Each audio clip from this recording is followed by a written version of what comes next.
Hello guys, for today's video ay maglilinis tayo ng pader. Ayan guys, samahan nyo ako habang ako ay maglilinis. Ayan guys, linisin ko ang pader, sinasabunan at saka nilagyan ng Clorox. Ayan guys, dahil pag pupunta yung mga apo ng amo ko, dinodudumihan nila yung pader, kaya ayan guys, kaya sobrang dumi.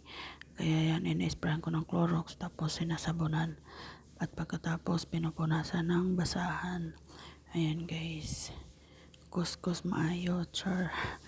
O diba guys, ang buhay OFW ay hindi madali ang buhay abroad. Ayan guys, nagpunta tayo dito sa abroad para magtrabaho para sa pamilya, dahil kung hindi tayo magtatrabaho wala tayong pera.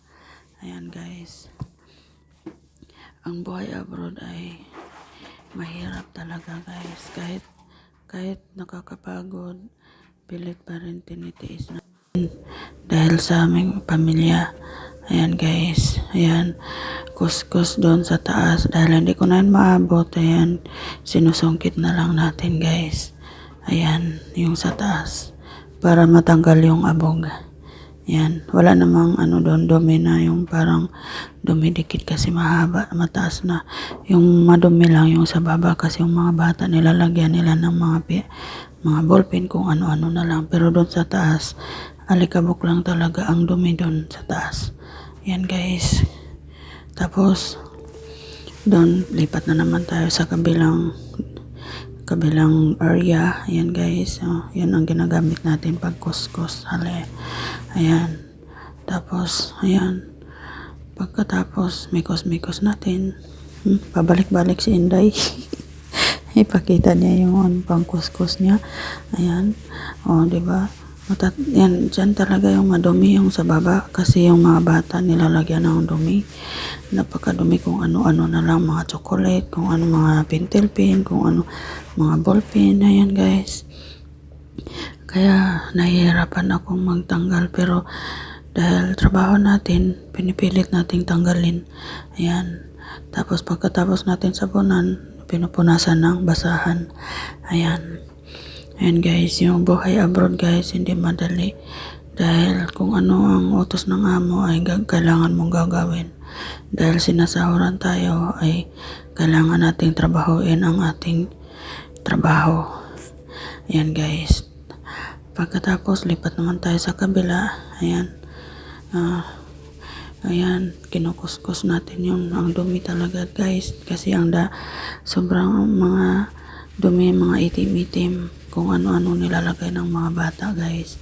Ayan guys, ayan, lumuhod na ako guys, dahil para mabilis maayos ang pagkalinis.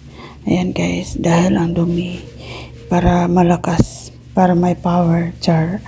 Ayan guys, kailangan lilinisin talaga para mawala yung itim-itim. Ayan guys, tapos kuha tayo ng basahan, tapos ayan, ipupunasan natin para matanggal yung dumi at saka yung sabon. Ayan guys, binabanlawan natin yung basahan, tapos pinupunas na naman. Ayan guys, yan yung trabaho namin guys. Yung mga pader kailangan lilinisan.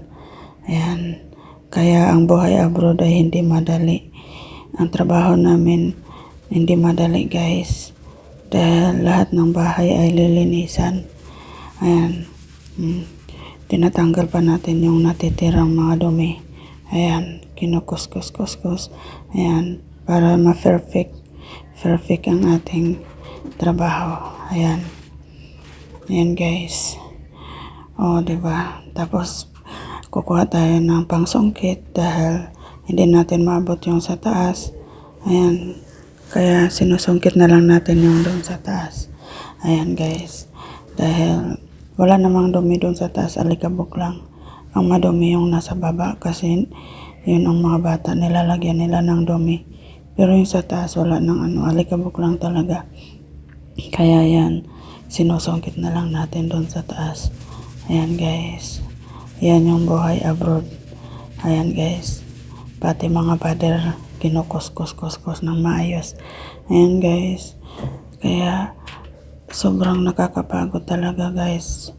And minsan lang naman kami guys yung walang trabaho, yung mga daily routine namin, pero pag nag-general cleaning kami, lahat ng bahay malilinis. Ayan guys. Tapos lipat naman tayo dito sa kabilang side. Ayan. Ayan.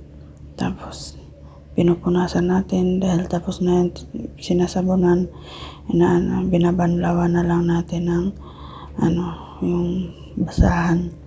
Ayan guys, ganyan yung trabaho namin guys. Kahit nakakapagod, kailangan naming magtiis para sa pamilya. Ayan, kaya ang buhay abroad ay hindi madali, nakakapagod talaga. Ay, alam nyo guys, manakit talaga yung mga katawan ko pagkatapos kong maglinis. Dahil yung power mo ay lahat nagagamit. Yan. Dahil kailangan mong tanggalin yung mga dumi ng mga itim-itim. Kung hindi mo naman lakasan, hindi man siya matanggal, kailangan gamitan mo ng lakas. Ayan, binabalikan ko kasi may natitira pang mga dumi. Ayan.